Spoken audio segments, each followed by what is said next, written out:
Hello, everyone, and welcome to the Ignorant Intellectual on Media. Today, I thought we'd take a break from doing, thrift store hauls or mixed hauls or other things like that, and talk about the state of the industry. So, with the title, "Is Physical Media Making a Comeback?" To answer the question bluntly, probably not, but it is a viable alternative to streaming even now. So many people have predicted the death of physical media over the last decade. I mean, once Netflix started coming out, and then had the expansion of all the different streaming services. Um, but that expansion is what is making a bit of a comeback for physical media. That expansion of streaming services. You would think that the more streaming services there were, the more that physical media would die. But it's actually, I think, what's happening is the actual opposite, and I'll show you how. All right. So over the next little while of this video, I'll show you how or why streaming services are actually fueling a return to physical media. And kind of doesn't make sense, but it actually does if you think about it. All right. So how does streaming service or the expansion of streaming services um, create a new want or a return to a want of physical media? Well, I'm a I'm an old guy, all right, and a lot of a lot of the watchers may be too young to remember this, but if you go back, I was living at a time when now television became popular in the 1950s, but you'd have like one or two different black and white shows. A lot of people still listened to the radio at that time, but slowly the television took over from the radio, and most people started watching TV rather than listening to the radio programs, the 20s and 30s and 40s and that kind of thing, right? But when TV first came out, there was only a couple of channels, right? So in the United States, the major three channels for the longest time were ABC, NBC, and CBS, the three main stations. So all your television you watched through those three stations. Now in Canada, it was different. They imported much of the stuff from those three stations and put it on things like CTV is a big one. The CBC, which is the Canadian broadcaster, was another. Um, Global, all right, is another. But we would get most of our American television through Canadian broadcasters until the invention of cable. All right, so cable was basically cable, a cable, right, running from house to house into main power stations or whatever, and broadcast through those. And you would just hook it up to the back of your TV, and you get NBC, ABC, CBS, the Canadian stations as well. And then that slowly expanded. And what happened was you had a massive expansion of television stations, all right, where you used to, let's say, watch, baseball or a sports program on one of the major stations. NBC would get the MLB or something, or maybe ABC would have Monday Night Football, that kind of thing. What happened was ESPN was invented. You wanted to watch music on television, you would watch it one of the stations, and MTV, or in Canada, Much Music was invented, right? So you'd have the sports network in Canada, you would have ESPN in the United States, right? So movies. You watch movies, you'd watch them on the regular TV stations. Well, expanded in Canada, you had First Choice, then Super Channel, and then First Choice and Super Channel ended up becoming the movie network. All right. And then so all these expanded.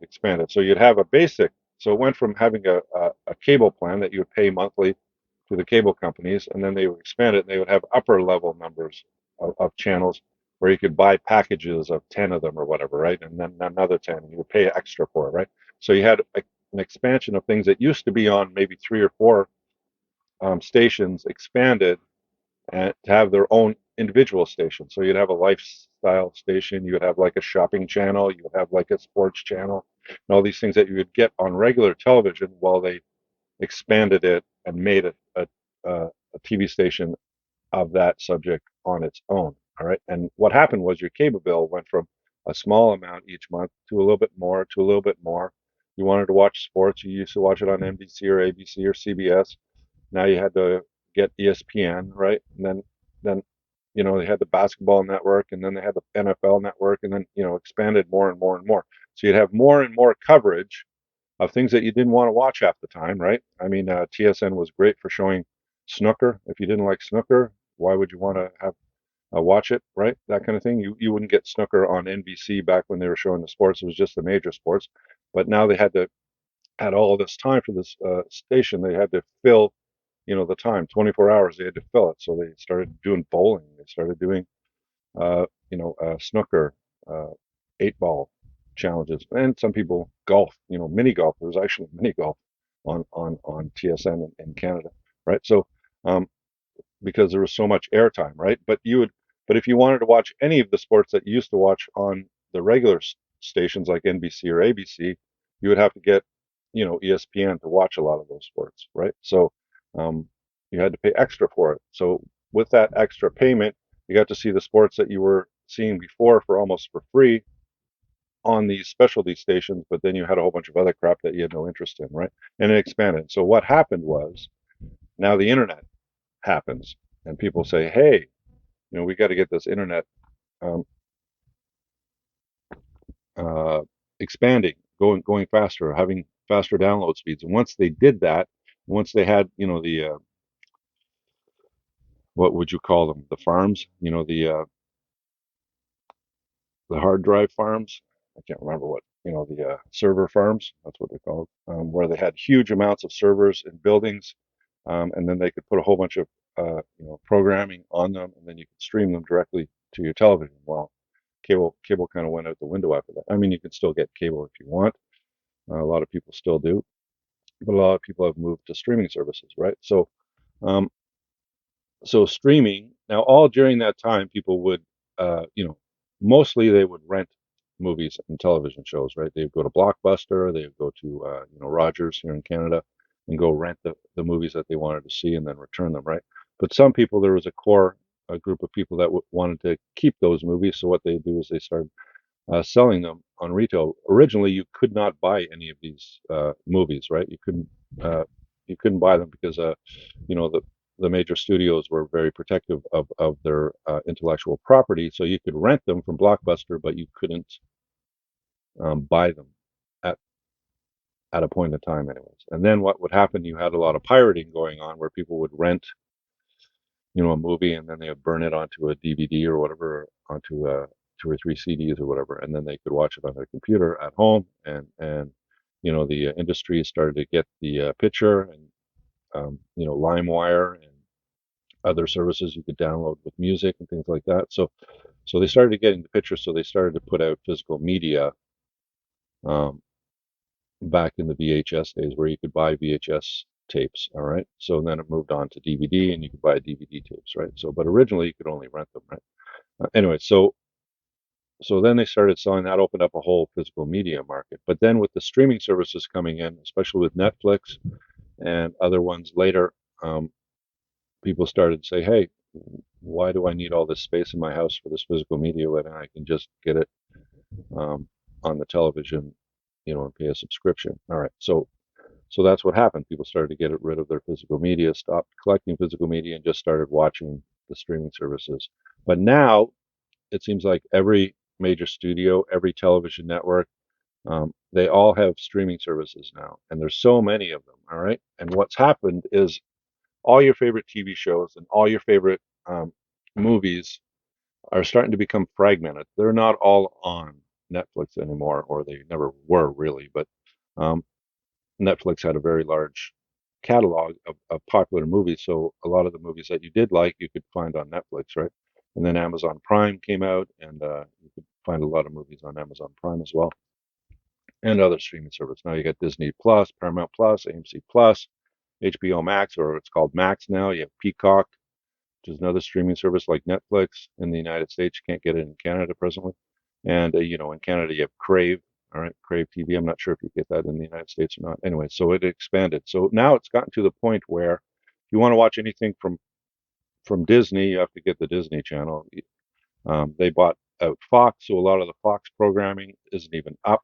And if it is, you've got to stream it through Disney, or sometimes they'll let affiliates or other streaming services put out some of their content, right? So, but basically, it's gotten to the point now where streaming was a viable alternative to exactly what happened with cable, where you had an expansion of stations and stuff that you used to watch on the mainstream stations. You didn't get a lot of it, but you got the best of it. You got the World Series, you got the Super Bowl, you got all the regular season games, and so on and so forth. Let's say if we're just talking about sports, on the regular stations, you'd have, Monday night football, Thursday football, Saturday or Sunday football. You'd get a baseball game of the week on Wednesday nights or whatever, or Thursdays, and on the weekend you get baseball games as well. So all on the regular stations. But then what happens is ESPN comes in and buys the MLB contract or the NFL contract, and the only way you can watch NFL games is subscribe to ESPN or the Sports Network or whatever. If you want to watch hockey, used to be able to watch it free on CBC. Every Saturday night there'd be a Hockey Night in Canada game that you could watch, two or three of them sometimes, and then all TSN or um, other sports networks started taking over the NHL broadcasts, and then you have to, subscribe to the higher channels and pay a larger amount on your cable bill. And now, if you want to watch baseball, you can get MLB.com. You want to watch, and you can stream them, right? But it's like $100 a year or whatever to stream, let's say, Major League Baseball, right? Um, and so the streaming service just expanded. So I thought, okay, I never really looked into it all that deeply until recently, because what I've started to see is people talking about the benefits of physical media again, whereas they used to talk about the problems of physical media, especially if you collect physical media, it's all a space thing, right? Do you have enough space in your house to hold your media? That was the big thing, and that was what streaming services relieved you of. If you could get everything that you have on disc on a streaming service for $9.99 a month, right? You go, hey, if I want to watch, Back to the Future and it's on Netflix, I could have the package of the three films, or I could just watch it on Netflix. And there's hundreds of movies or thousands of movies on Netflix that I could watch, that I could get rid of my physical media and watch it as I want it. But then people started to realize, oh, and then the company started offering what was called a streaming service, where you would buy the DVD, or you could buy the movie online without actually having the physical media, and they would store it on their servers, and you could access it, right? So maybe you could get Back to the Future, and you could pay for it. Maybe you pay $5.99 or $8.99 for the three films, but you have it on on the streaming service of that movie company, or its affiliate, and you could access it anywhere. You could access it on your friend's TV, you could access it on your phone, everything. But then some of these streaming services ended up going out of business, and bam, you lost all your films because you actually didn't have a right to them in the first place. Well, you had a right to access them on their server, but you didn't have, you didn't own the film, right?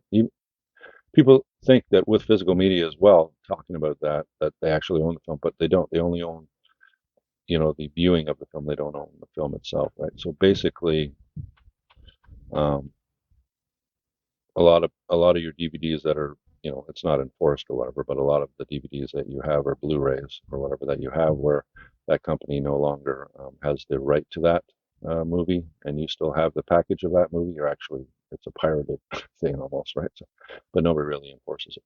Anyways, but the point is that streaming service relieved you of a lot of space in your house, right? So, but now people realized, especially with the fall of some of the streaming services, that you would get either when you bought a Blu-ray, and then you would get a digital code to have it online, right? A lot of people would buy the Blu-ray and sell the Blu-ray and keep the digital code.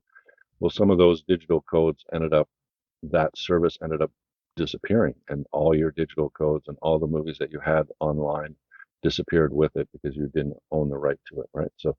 Um, so people realize that. And then the second thing they realized was Netflix doesn't carry half the stuff that they want to see. Maybe they saw a movie in the 90s that they really liked when they were a kid, and now they want to see it, but it wasn't a hugely popular film.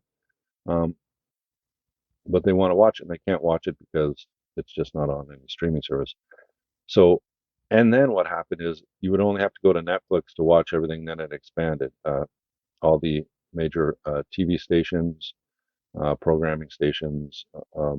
Many of the the Hollywood movie studios started putting out their own channel online where you would stream. So you'd have Paramount, or Disney. They would stream their own, and all the content from Disney and Fox is on Disney, and all the content from Paramount is on Paramount. And if you want to watch any Paramount movie or any TV show that they produced or whatever, same with Disney, you would have to subscribe to those services. You can no longer get them through Netflix, right, or Amazon Prime or whatever, right? Um, so it expanded, and TV companies, sports networks, movie studios, they're all expanding into the streaming market and creating their own stations and keeping their content to themselves. So what's happening now is you want to watch a TV show or you want to watch a movie, you'll have to subscribe to their station. Otherwise, you're not going to be able to see it. I haven't watched The Mandalorian because I don't have Disney Plus, and I'm not going to get Disney Plus. But I would like to see The Mandalorian. I'm a Star Wars fan, so that is banned for me unless I want to pay whatever the price is of 9.99, 11.99 a month to watch Disney's The Mandalorian, right? So any Star Wars, any Marvel thing, I have to order through Disney, right? Um, so I'd rather just have the physical media. So I said, why are people starting now to talk about a return to physical media? And the reason why is the expansion of these streaming services. I sat down and I did it. I said, okay, let's take some of the top TV shows and let's say recent movies that I've bought and see if I can find them online. And if I can find them online, where would I find them online and how much would it cost for me to find them online? All right, so let's go through some of them, okay? So here's something that I just got as a present because I wanted to watch the whole series. All right, so here's the Ray Donovan on DVD. All right, it's not on Blu-ray, all right, but it's on DVD and it has all 7 seasons of it. All right, and this is put out by Showtime. All right, so if I wanted to watch this online, where would I have to go to watch a Showtime show? Does Showtime have its own streaming service? Well, in Canada, if I wanted to watch Ray Donovan, it's on Paramount Plus. And how you get Paramount Plus in Canada, one of the main ways, I don't know if you can get it directly, but you can get it through Amazon Prime. Now, I have Amazon Prime and Netflix. Those are the two streaming services that I have, and I'm not getting any more of them, all right? But if I wanted to watch Ray Donovan online, I would have to subscribe to Paramount Plus, and I would do it through Prime. Amazon Prime, and it would cost $9.99 a month. All right. Okay. So this cost like $60. So if I wanted to watch Ray Donovan online and continue to watch it, it would cost me $9.99 a month. And probably there's a discount if you buy it yearly. So that would be, $118 a year. So maybe you can get it for $100 a year. All right. So in less than a year, I would be able to watch this. Now I can watch this whenever I want. Okay. I just have to have the space in my house to have it. All right. So let's do another one. This is one that I bought recently as well, and that's the Battlestar Galactica series. The reimagining. All right. So this um, Battlestar Galactica was put out by NBC and Universal. NBC Universal, same company. Universal bought NBC, right? If I remember correctly. All right. So Battlestar Galactica was on Peacock. All right. Now, Peacock is $5.99 a month in the United States. The problem is that you can't get Peacock in Canada where I am. All right, so I would have to get a VPN. All right, if you don't know what that is, just look it up, and then pretend that I'm from the United States, and then subscribe to Peacock. But then if I subscribe to it, where am I going to put my address or whatever? Right. So anyways, it starts at $5.99 a month. Peacock does if you want to watch Battlestar Galactica. All right. Problem is you can't get it in Canada, and that's the only place that it's streaming unless you want to do it illegally. Um, so I can't watch Battlestar Galactica on a streaming service in Canada that I know of. I may have. You may be able to watch it on Amazon Prime if you pay for it, right? A lot of the stuff, a lot of the stuff that you can't find online, you end up finding it on Amazon Prime, but you buy it through Amazon Prime to watch it. All right. So you buy it, you watch it, then after a month or whatever, if I remember correctly, then it kind of disappears and you can't watch it anymore, right? Or you can't continually watch it, right? So spend like $50 or $60 on this, and then you have it, in perpetuity. All right. So what's another one? Okay, here's another one that I got. All right, this is the Sons of Anarchy complete series. All right. So now this is an FX show, if I remember correctly. Yeah, FX show. Where can you find FX? on FX doesn't have its own streaming services as of yet that I know of, all right? But it's on Hulu, all right? So you can stream Sons of Anarchy on Hulu, and Hulu is 17.99 a month, all right? So, all right, what's another one? Okay, let's go to a movie. I just got this as a present. It's the all the Transformers films, all right? If I wanted to watch all the Transformer films, all the Michael Bay Transformer films, where would I be able to watch it, all right? So it's on Paramount Plus, and Paramount Plus is 9.99. Okay, all right. So next up after that, what else did I do? Okay, let's do this one. I just got this as a present, the Friday the 13th, all the Friday the 13th films. All right. If I wanted to watch all the Friday the 13th films online, where would I watch it? All right.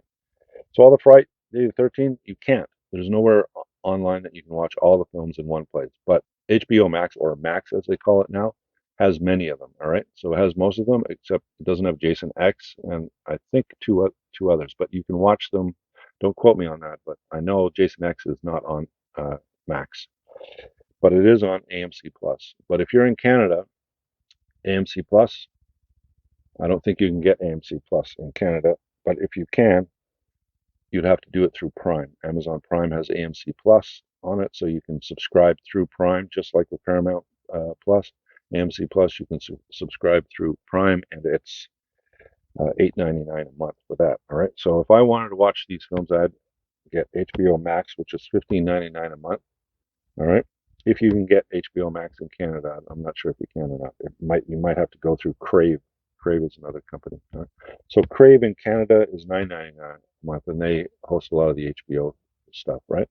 Um, and HBO Max in the United States or Canada, I can't remember which, but it's $15.99 a month for HBO Max. All right. So now, what else?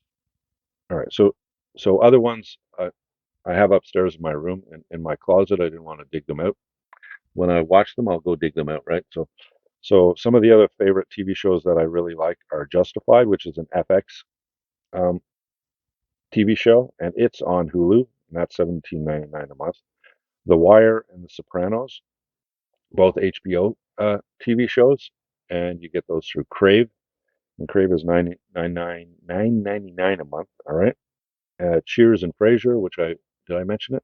I don't know. Anyways, Cheers and Frasier are two of my 80s and 90s favorite shows. Frasier is an offshoot of Cheers, right? So, um, and they used to be on Peacock, but they dropped it, and now they're on Paramount Plus. So I would get Paramount Plus through Prime, and it's 9.99 a month. All right. The Prisoner was a an old 70s show that I have it actually over there. I should have brought it over, but anyways, I have the TV show on Blu-ray.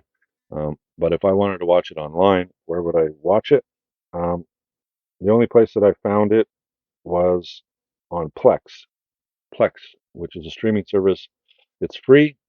You can watch all the TV programming on Plex for free, but it's all commercial supported, right? So you're going to be watching commercials. All right. Another Prison Break is another favorite one of mine, and that one is a Fox show, and it's on Disney Plus. And if you want to get Disney Plus in Canada, it's 11.99 a month. In the United States, it's 9.99 a month. All right.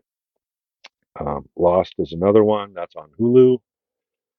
Friends, which is an NBC show, that's on HBO Max for 15.99 a month. Seinfeld, that's on Netflix. Netflix right now in Canada for the basic stuff without commercials is 16.49 a month. All right. And That 70 Show, which is a Fox TV show, that one is, I think that's on Netflix. Actually, no, I think they dropped it just recently on Netflix, and I don't know where to find it now. But I have that 70 shows in a DVD package, right? So, The Walking Dead is on Netflix. That's an AMC show, so you can get it on AMC Plus, but you can also get it on Netflix presently. The Office as well is on Netflix. That was an ABC show, but you can get it on Netflix presently in Canada.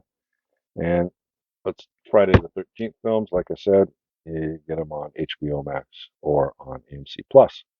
So now I took all the streaming services that I mentioned to watch all these films, and I can't watch Battlestar Galactica. So one out of all of them I can't watch the other ones I would need to subscribe to. All right.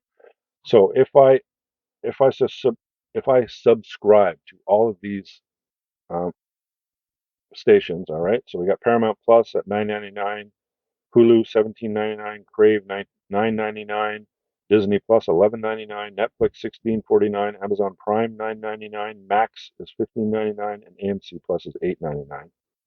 All of those, if you add them all together, I would be paying $101.42 without tax.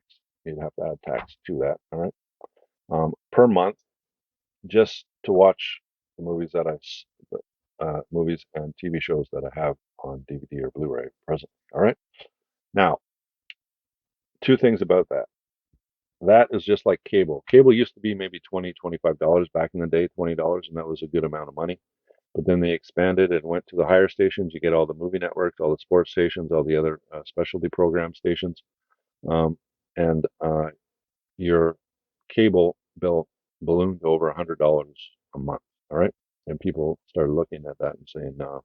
And they started, you know, stopping with much of the cable, and they started complaining to the cable company, saying, "Well, you offer packages of 10 specialty channels, but what if I only watch one of them? Can I just get that one specialty channel?" And they wouldn't give it to you. You have to have 10 of them, right? Then they started to do that, but that's when streaming services started to come about, right? Um, the internet started to become popular and people started downloading stuff and watching it on their computers rather than paying $150, $200 for cable to watch it, right? Uh, and you could only watch it half the time when they broadcast it, right? There was no on demand at the time. And then they kind of switched to on demand, but by then, the internet had become popular and people started watching programming through the internet, right? All right, so now this is not even including things like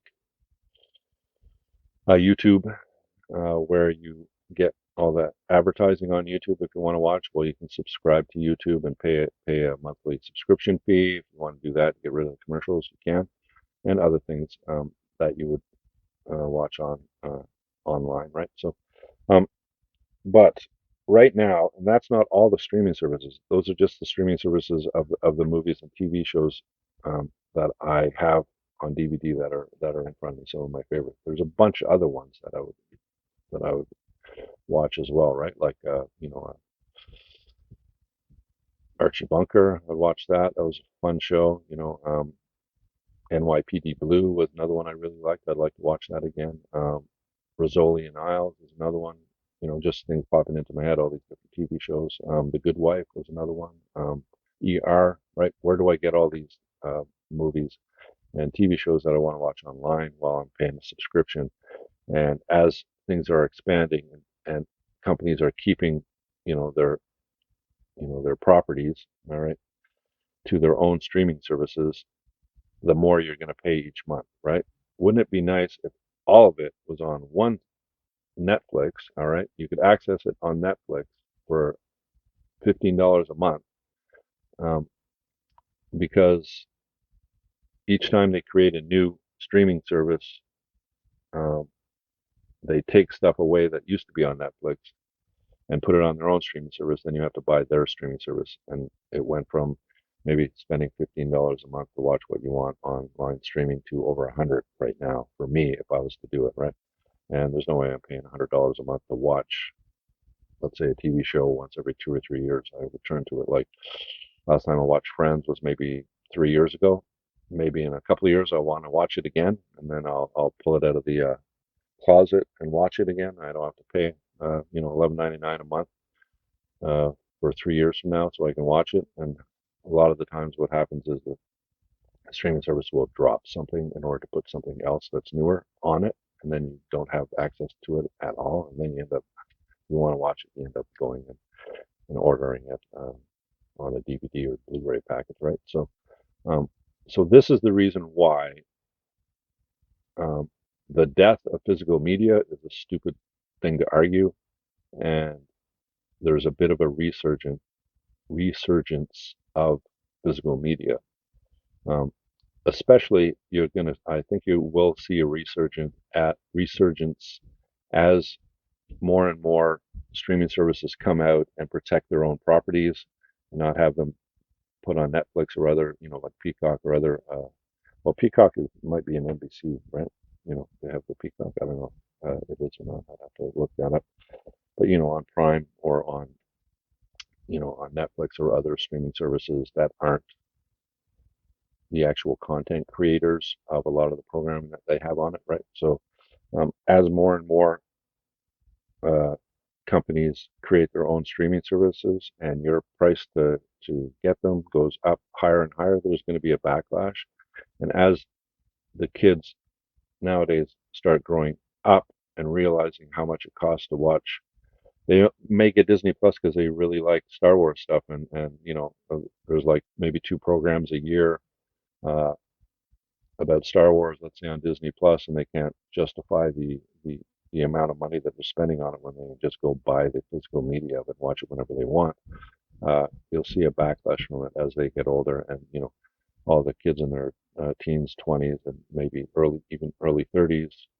Once they hit their 40s, will start having nostalgia for a lot of the stuff they watched when they were young, and they're not going to get it on streaming services because it's old, it's not new, right? They'll start looking for it uh, on physical media, right? So I don't think physical media will ever disappear. I don't think it'll be the main way of people consuming entertainment.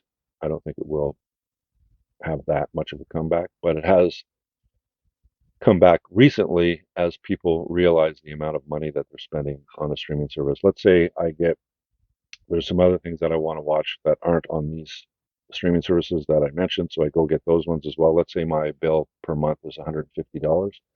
Well, if it's $150 a month, you do the math. 150 times 10 is 1,500 plus two more, 1,800, 1,800 a year, 1,800. Imagine the amount of physical media I can buy with that, and I don't have to pay for all the stuff that I'm not watching, right? I can just go buy the things that I want to watch, right? There will be always a market for physical media because of that. All right. So that's everything. What do you think? Let me know. Do you think I'm wrong? Do you think physical media is just going to die? Because I don't know. It doesn't look like that. It looks like, every time, let's say, every time there's a change in the physical media, especially when a company or a business ends up stopping to support it. You always have a video that comes out that says, "Oh, physical media is dying." The latest one was probably the Best Buy. Best Buy is getting out of physical media, so you're not going to get Best Buy, steelbooks anymore, and all that kind of thing. Oh, it's the death of physical media. Nobody's watching physical media anymore. It's going to die, right? It hasn't. It never will. It just changes, right? So, and there is a bit of a resurgence now that people realize the amount of cash they have to put out in order to watch the shows and movies that they want to watch because of the ever expanding streaming market, right? All right. Okay. So, thank you for watching. Give me a thumbs up if you have the time and subscribe if you so choose. And I will talk to you in my next video. Have a great day. All right, bye for now.